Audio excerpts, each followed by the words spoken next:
Добрый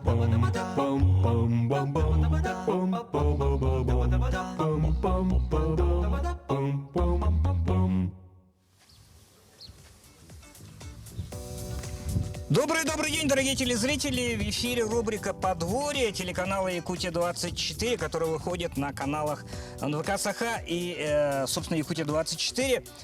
И у нас сегодня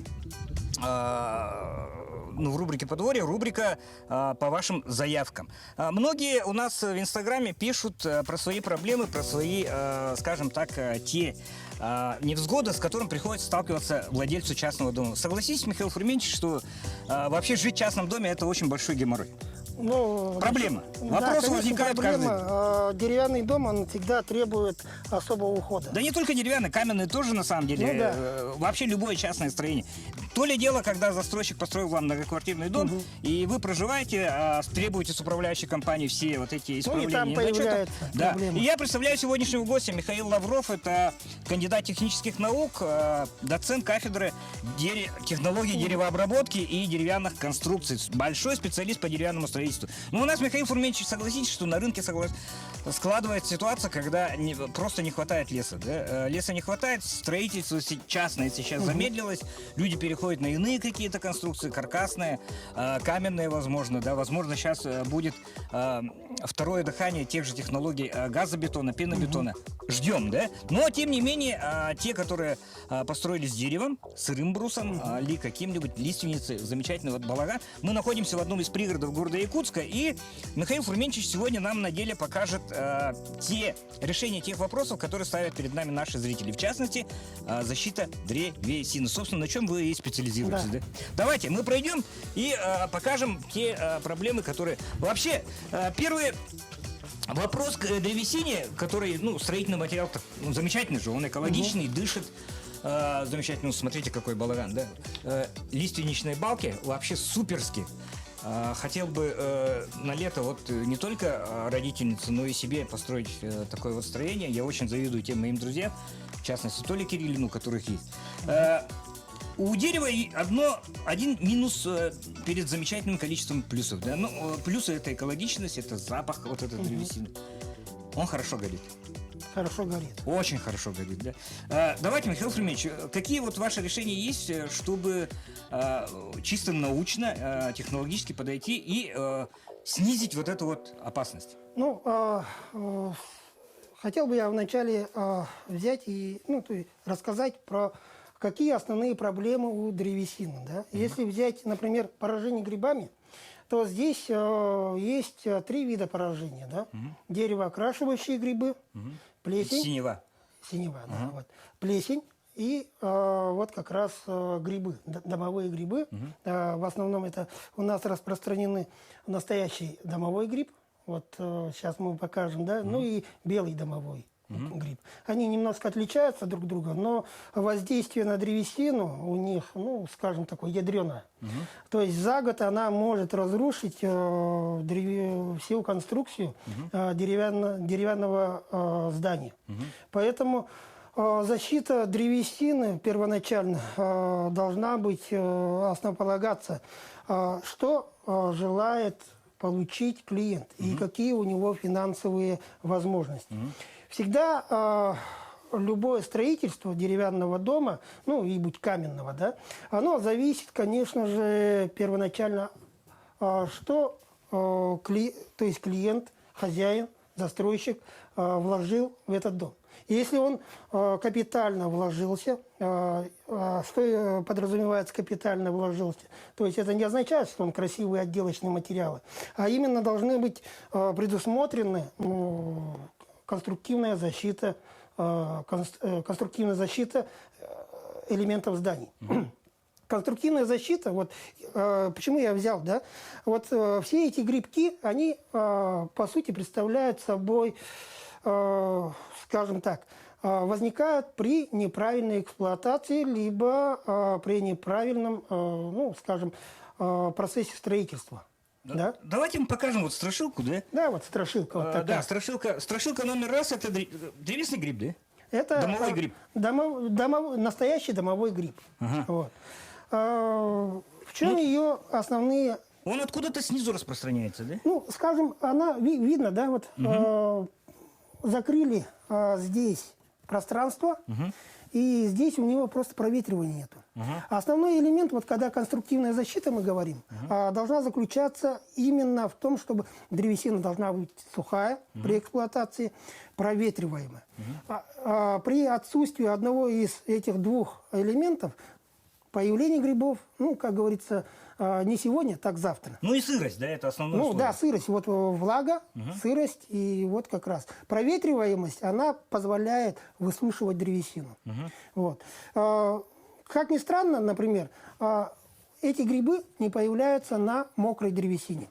Почему? Ну, для того, чтобы распространился этот гриб, необходимо, чтобы влажность была ниже 60%. Потому что для развития грибов ей нужен кислород. Когда древесина сырая, она не поражается грибами. Вот, то есть если... влажность больше 60? Да, и древесина будет стоять. Вот, например, все говорят, да, вот, Санкт-Петербург стоит на болоте. На болоте и на лиственнице. То есть древесина там не гнила. Почему? Потому что на болоте стоит, постоянно влажно, постоянно. В Венеции то же самое. Вот это один из элементов. А со временем эта вся древесина каменеет и не поражается грибами. В данном случае мы не можем, как говорится, на болоте жить. Нам необходимо сухое пространство. И вот как раз грибы, то есть появляются как бы в промежутке от 20% влажности до 60%. Вот такой момент. Михаил Фрумич, у нас достаточно... Я так понимаю, что судя по причиндалам, инструментам, да, что предстоит сделать практикум по удалению домового гриба. Согласны с этим? Да. Да. У вас есть собственный арсенал, скажем так, пропитывающих средств биозащиты. И огнезащиты. Биоогнезащиты. Да. Давайте мы продемонстрируем сначала огнезащиту, потому что в начале нашей передачи мы сказали, что основной минус древесины – это способность гореть, да? Да. Ну, в целом, вот гниение – это является медленным процессом горения. Да, вот так вот, да? Разложение. То есть все равно необходим кислород, все равно и определенное количество энергии. Поблагодарим уже в начале нашей передачи Михаила Фруменчича за то, что вот такие вот вещи нашим телезрителям доносит. Гниение – это то же самое горение, только разложенное по времени на достаточно большой срок. Да, промежуток времени. Если, например, горение происходит в течение минуты, то гниение это уже в течение происходит, скажем, годов. Это у нас бензинчик, да? Это бензинчик. Бензинчик. Для того, чтобы возгорание произошло более интенсивно, мы тут оболим. Вот. Прям геростратом себя чувствую. Да. Конечно же, вот чуть-чуть. Это не обработанное, вот, это внимание. Не обработанная древесина, да? Вот, и покажем, как она горит. Вот, этим. И наверх поставим два вида изделия. Типа, огнезащиты. То есть это на солевой основе и вот как раз на органической основе. А вот баллончик же стоит. Да, вот баллончик. Да. Опа. Ну и сейчас загорится. Тряпочка, пропитанная бензином, и досточки сосновые, обрезки доски сосновой. Давайте, пока она разгорится, мы можем оставить вот этот процесс. Да. И... А изделия обработаны, вот они, да? Да, вот одна перелаксом, вторая солевым составом. Ну, тут идет конкурентов, поэтому название мы не говорим. Ну, хорошо, чтобы были... все хорошо. Понятно. А пока займемся грибом, да? Да. Давайте, пока горит. Ну, вообще, в целом, да, вот с чего начинается распространение грибов? Когда мы первоначально, когда древесина поражена грибами, мы это практически невооруженным взглядом не можем увидеть, потому что там распространяются очень маленькие гифы, да, вот, по поверхности. Они такие очень тонкие и невооруженным взглядом не видно. Потом они уже начинают разрастаться. И конечный этап вот является плодовое тело. Вот. Плодовое тело, оно имеет в себе споры. То есть после того, как она созрела, вот в данном случае, да, она стреляет спорами по поверхности. При этом эти споры, они могут служить, то есть не служить, а именно сохранять свою жизнеспособность в течение полугода и даже год. То есть вы сегодня сходили, да, сюда пришли, вам рекомендуется после этого хотя бы ботинки почистить дезинфицирующим средством, если у вас деревянный дом. Потому что эти споры у вас здесь останутся, да. Вы туда пришли, может быть, год у вас полгода у вас и не будет. Но для того, чтобы распространился грипп, нам необходима определенная влажность, как говорится. Антисептик тот, который коронавирусным пойдет, да? Ну, спиртом, да, можно. Ну, желательно, конечно же, обработать, например, хлоркой и так далее. Вот. Вот такой ядреной Все, я близко не подхожу тогда? Да, близко лучше не подходить, но по сути, да. Если мы тут смотрим, да, вот есть два способа, да, именно декоративное. Вот.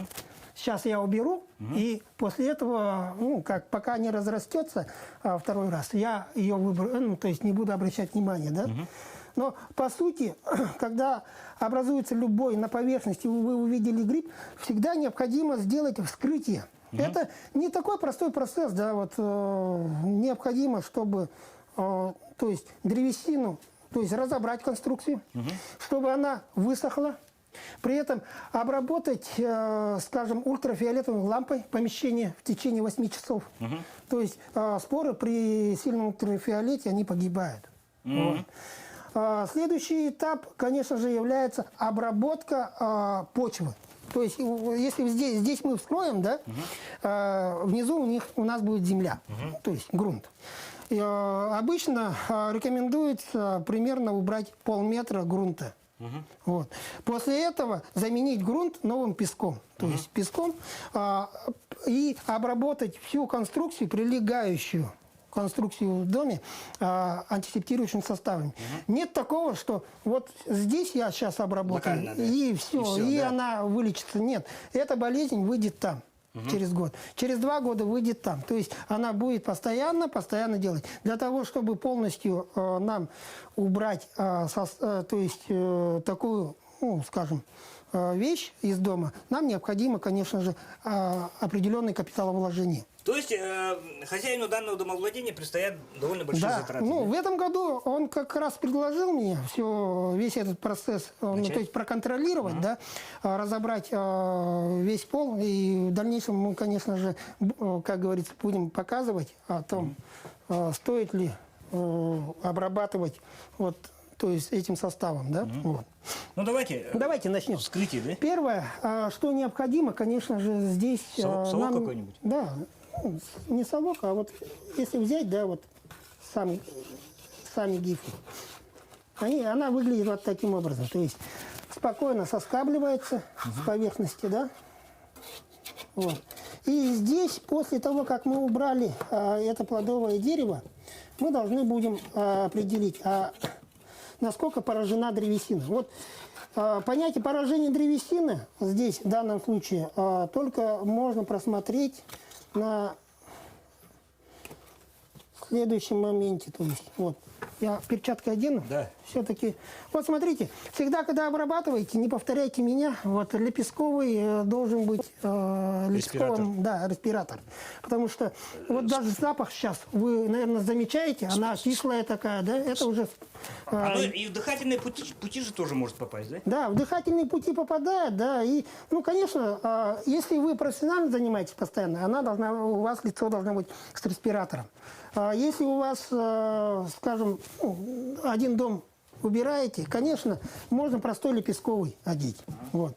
Потому что вся эта как бы байда, она все-таки выделяет споры, да, при вскрытии и так далее. И когда вы вдыхаете, она в дальнейшем может вызвать такие моменты, как астма, онкологические заболевания, ну и так далее. Вот. Видите, как опасно все-таки дружить с этими грибами. Да? Основной момент, да, вот смотрите, она как гриб выглядит. Видно, да? Вот. То есть, по сути, это тот же самый гриб, только он развивается на дереве.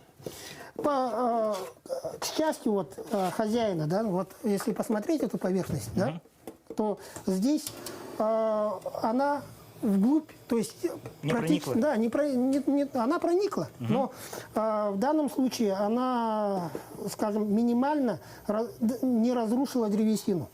Вот. Потому что, понимаете, вот как можно определить, древесина поражена или нет? Если коричневая стала древесина, да, то это означает, что древесина поражена вот такими грибами. То есть она рассыхается, становится хрупкой и так далее. Вот. Ну, то есть разламывается спокойно руками. Вот. Здесь древесина светлая. Видно, да? Почему? Потому что лаком она покрыта, ну, в данном случае. Тоже да, защита была, да? Да, какая-то защита есть, но если мы вскроем изнутри, да, то мы там увидим, что древесина, скорее всего, гнилая. Вот. Давайте пакет можно, да, какой-нибудь маленький? Выкинуть эту бяку? Да, эту бяку нужно выкинуть. Скорее всего, не выкинуть, да, а ее нужно Жечь. немедленно сжечь. Вот. Следующий момент. Давайте возьмем, попробуем здесь вскрыть элемент. Мы тут Уже подготовили, да? да, подготовили, чтобы это было быстро и не занимало много времени. Ну, хорошо подготовились. Прямо вот такой Да. технический практикум для домовладельцев, которые страдают от Хотя этой напасти. да? я внутрь не смотрел, просто для того, чтобы можно было быстро разобрать этот элемент.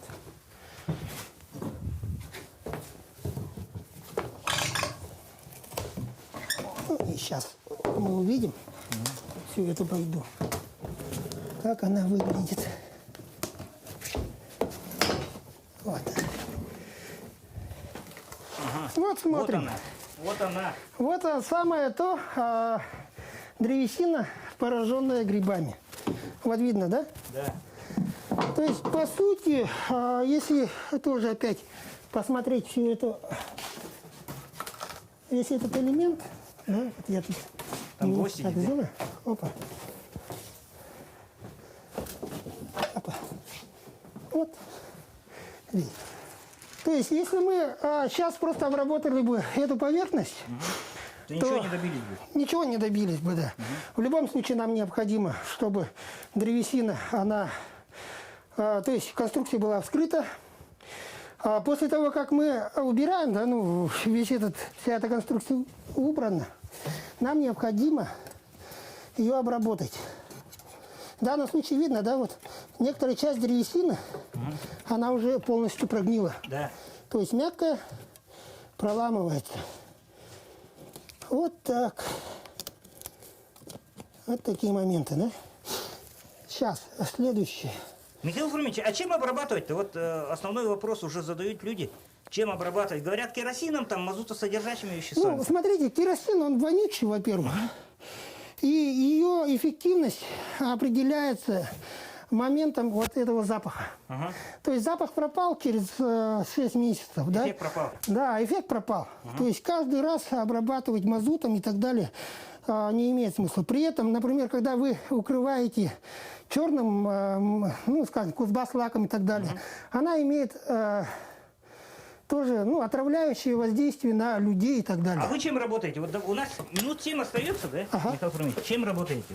Ну, вот у нас в целом вот идет... По грибу, это что? Это огнезащита, да? Это биоогнезащита. Самая эффективная, доказана ее эффективность против белых грибов. Вот. Это то же самое, то есть огнезащита, это то же самое защита от грибов, да? Да. То есть там два эффекта дается. То есть первый эффект – это защита от грибов. Вторая защита, второй элемент – это от огня. Вот. Выглядит в виде масла. Без запаха. Ну, она имеет кислотную среду, поэтому в глаз лучше не наливать. Все понял.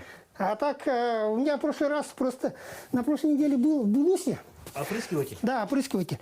Обработка необходимо делать либо кисточкой можно, либо вот таким опрыскивателем. Ну, жук, он стоит 3000, 1500 в любом магазине. Вот. Да. вот эти антисептики? Этот антисептик, он эффективен против появления вот такой синевы. Синевы, Да. понял. То есть она Это защищает... удалитель десятилетия. синевы получается, да? Нет, это не удалитель. Вы, когда профилактика. построил дом, необходимо обрабатывать вот таким составом, чтобы впоследствии эксплуатации на древесине появилось такие моменты. То есть как появление синевы, плесени и так далее. Вот. А это антисептик. Просто, когда вы, например, Вымывать. после того, как обработали, вот такими антисептиками необходимо промыть. Ну, в данном случае она разводится 1 к 100, то есть хватает на 10 ведер. Так, тогда вот это вычищается полностью и обрабатывается вот теми составами, которые... Да. Так, подождите-ка, я положу вот эти элементы. Вот, разгорелось. Это был солевой? Солевой. Оп. Ладно, опа. Ну ладно, посмотрим так. В таком образе. У меня тут некоторые элементы развалились. И вот. А это вот А это перелакс. перелакс, ага. Ну и сейчас посмотрим через 10 минут, как будет работать. Вот эти. У нас нет 10 минут, мы должны посмотреть через 3 минуты. Через 3 минуты. Хорошо. Ага, хорошо. Так, план дальнейших действий по данному конкретно домовладению какой, Михаил Фомич? Первое это разобрать всю конструкцию, полы, дать высохнуть, то есть убрать все эти элементы, грибы сжечь, и после этого обработать, ну, скажем, антисептиками. В данном случае мы будем обрабатывать перелаксом. Вот. После того, как обработали, дать высохнуть ей. И после этого закрыть. И забыть на долгие 20 лет. 20 лет. Вот у людей возникает вопрос, верно ли вот это, никто же не проверял вот эти 20 лет, насколько сильно вот, скажем, любые составы любых производителей работают, да? Ну, здесь момент такой, да, эти составы, да, по сути, они являются как бы профессиональными. Что такое профессиональный? Это именно они должны иметь сертификат государственный, то есть обязательный сертификат по пожарной безопасности. И когда они проверяют, они задают свойства, то есть 30 лет, 20 лет. И как раз эти составы, они должны удовлетворять этим основным показателям. Вот сертификация продукции, это является гарантом очень хорошим. Есть добровольное, есть обязательное. А вот эти, скажем так, с советских времен известные химия на основе ортофосфорной кислоты и так далее. Ортофосфорной кислоты. Ну, скажем, они... Вонючие же такие они были. вонючие, да. Они, во-первых, у них эффективность вот как раз очень низкая. То есть... Пока сохраняется запах. Да, пока сохраняется запах. Ну, по сути, вот давно пользовались хром-11 называется, хром-медь. То есть смешивали 1 к 1, поэтому 11 То называли. есть это купорос содержащие какие-то? Да, да. И они вот как раз защищали от грибов. Но имеется опять обратный эффект. То есть все солевые составы, они разрушают древесину в дальнейшем. То есть в течение 30 лет не от грибов, а именно от солей они начинают смягчаться. То есть у них чем лечим, тем и калечим. Да. Ага. Михаил Фомич, давайте мы посмотрим. Вот, смотрите, процесс вот, как вот горит тот домик, да? тот солевой, да? Да, солевой, а вот перелакс. Вот перелакс. Он горит все равно. Нет, она только тлеет. То есть происходит... Нет, если вот со стороны вот это вот окошечко ну, давайте посмотреть. посмотрим-ка. Сейчас вытащим? Давайте Просто. попробуем. Как вытащить-то? Ну, давайте подвинем. Хрупкий очень домик. Да. Видите, вот она уже не горит. Все. То есть, если взять, например, только поверхность, здесь произошло коксование. Обугливание. Нет, сам кокс, здесь выходит, как сказать, газ, который не дает гореть древесине. Вот, и образуется кокс. Все. Все, понятно. Так, на самом деле очень замечательный практикум по огнебиозащите древесины на примере пораженного грибами замечательного строения у одного из домовладельцев. Да? Но домовладелец проявил сознательность и вовремя обратился к специалистам для того, чтобы с этой напастью начать эффективную борьбу. Да. Специалисты план действий продумали, и в ближайший год домовладельцу предстоит довольно затратное мероприятие, но которое гарантированно по утверждению. Дает защиту до 20 лет. До 20 лет. То есть, еще раз, смотрите наш выпуск программы на ютубе телеканала Якутия-24 и в инстаграме нам пишите. Я с радостью поделюсь контактами Михаила Фруменча, который может, возможно, более детально проконсультировать вас по огнебиозащите.